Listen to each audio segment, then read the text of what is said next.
पहले हो बेल में लाओ तभी डिवीजन दे सकते हैं। लोकसभा के बाद राज्यसभा में भी कृषि सुधार से संबंधित विधेयक पास हो गए। विपक्ष से लेकर किसान तक सब इस विधेयक का विरोध कर रहे हैं। एक ऐसा अध्यादेश जिसे सरकार किसान के हित में बता रही है और विपक्ष इसे किसान विरोधी।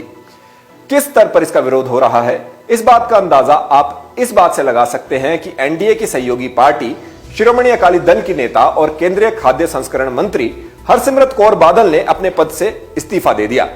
पर क्यों? इन 3 अध्यादेशों में ऐसा है क्या? क्या किसान को सच में इससे नुकसान हो रहा है? आइए सरल भाषा में इसे जानने का प्रयास करें। सबसे पहले इसके पक्ष के बताए जा रहे 5 मुख्य दावों पर नजर डालते हैं। पहला दावा, इससे किसानों की आय दुगनी हो जाएगी। दूसरा दावा, किसान को आड़तियों और मंडियों के चक्कर नहीं लगाने पड़ेंगे। तीसरा दावा, राष्ट्रीय आपदा या अकाल जैसी विशेष परिस्थितियों के अलावा स्टॉक की सीमा नहीं लगेगी। चौथा दावा, किसान पूरे भारत में कहीं भी अपनी उपज बेच सकते हैं। पांचवा दावा, कृषि में बेहतर तकनीक आएगी और मेहनतकश किसानों को इसका लाभ मिलेगा। इसके बाद अब आपको लेकर चलते हैं 5 मुख्य तर्कों पर जिस पर इस विधेयक का विरोध हो रहा है। सबसे पहला, इसमें न्यूनतम समर्थन मूल्य एमएसपी की कोई बात नहीं है। दूसरा, मंडियों की व्यवस्था समाप्त हो सकती है, किसान का बड़ी कंपनियों के द्वारा शोषण हो सकता है। चौथा, इस बदलाव में फसल का भंडारण होगा और कालाबाजारी बढ़ सकती है। पांचवा, पैसा फंसने पर किसान को दूसरे प्रांतों के चक्कर लगाने पड़ सकते हैं। चलिए सबसे पहले एमएसपी यानी न्यूनतम समर्थन मूल्य पर बात करेंगे। प्रधानमंत्री ने ट्वीट में भी कहा है कि यह व्यवस्था जैसी है वैसी ही बनी रहेगी, लेकिन विरोधी कह रहे हैं कि विधेयक में इसके बारे में कुछ नहीं लिखा। क्यों? सबसे पहले आइए जानते हैं एमएसपी है क्या। किसानों के हितों की रक्षा करने के लिए देश में न्यूनतम समर्थन मूल्य एमएसपी की व्यवस्था लागू है। अगर कभी फसलों की कीमत बाजार के हिसाब से गिर भी जाती है, तब भी केंद्र सरकार तय न्यूनतम मूल्य पर किसानों की फसल खरीदती है ताकि किसानों को नुकसान से बचाया जा सके। इन नए बिलों में यह नहीं है। वर्ष 2015 में भारतीय खाद्य निगम एफसीआई के पुनर्गठन का सुझाव देने के लिए बनी शांता कुमार समिति ने अपनी रिपोर्ट में बताया था कि एमएसपी का लाभ उठाने वाले केवल 6% ही किसान हैं। इसका सीधा मतलब यह है कि देश के 94% किसान एमएसपी के फायदे से वंचित हैं। सरकार के अनुसार देश में किसानों की संख्या 14.5 करोड़ है। इस लिहाज से 6% किसान का मतलब हुआ 87 लाख। लेकिन अब किसान चिंतित है कि अगर उनकी फसल नहीं बिकती तो उसे खरीदेगा कौन। इसके साथ ज्ञात रहे कि खुद प्रधानमंत्री ने यह कहा है कि एमएसपी की प्रणाली जारी रहेगी, लेकिन फिर भी विधेयक में इसके बारे में कुछ नहीं लिखा गया। दूसरा तर्क कि मंडियों की प्रणाली समाप्त हो जाएगी। हालांकि सरकार यह कह रही है कि इससे किसानों को फायदा होगा और जो कमीशन है वो बंद होने से होना भी चाहिए, जाहिर सी बात है।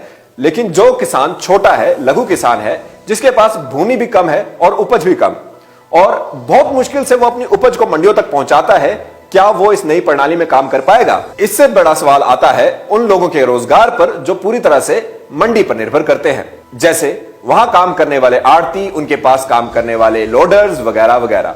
वहां नुकसान होना प्रत्यक्ष ही भांपा जा सकता है। किसान को इसका कितना फायदा मिलता है, खैर वो समय ही बताएगा। तीसरा तर्क कि बड़ी कंपनियों द्वारा किसान का शोषण होगा। विधेयक में एक कदम फसल की बुआई से पहले किसान को अपनी फसल को तय मानकों और तय कीमतों के अनुसार बेचने का अनुबंध करने की सुविधा प्रदान करती है। इस अध्यादेश में कॉन्ट्रैक्ट फार्मिंग की बात कही गई है। सरकार की माने तो इससे किसान को जोखिम कम होगा। दूसरे, खरीदार ढूंढने के लिए उन्हें कहीं जाना नहीं पड़ेगा। सरकार का तर्क है कि यह अध्यादेश किसानों को शोषण के भय के बिना समानता के आधार पर बड़े कारोबारियों, निर्यातकों आदि के साथ जुड़ने में सक्षम बनाएगा।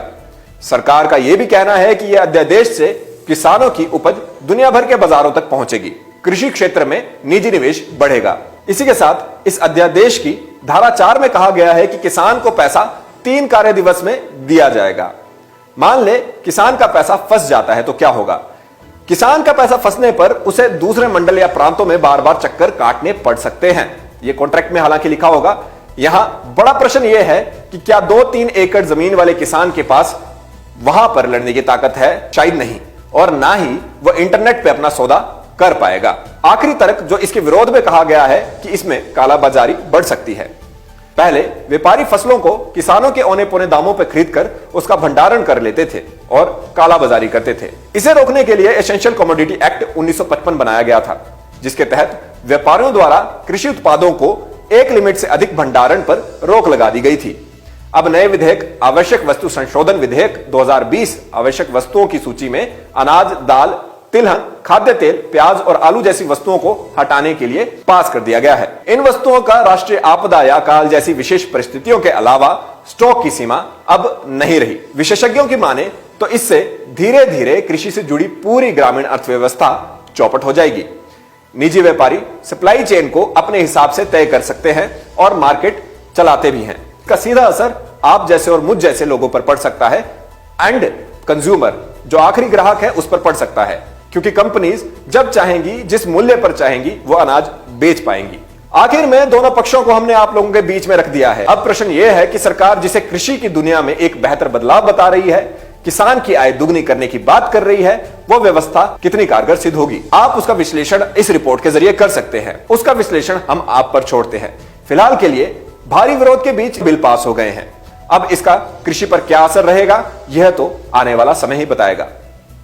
लाइव टाइम्स टीवी के लिए डेस्क की रिपोर्ट। हिमाचल प्रदेश की हर बड़ी खबर और लाइव कवरेज जानने के लिए हमें फेसबुक पर लाइक और फॉलो करें। यूट्यूब पर हमें सब्सक्राइब करना मत भूलिएगा और 24 घंटे समाचार के लिए विजिट करें www.livetimes.tv।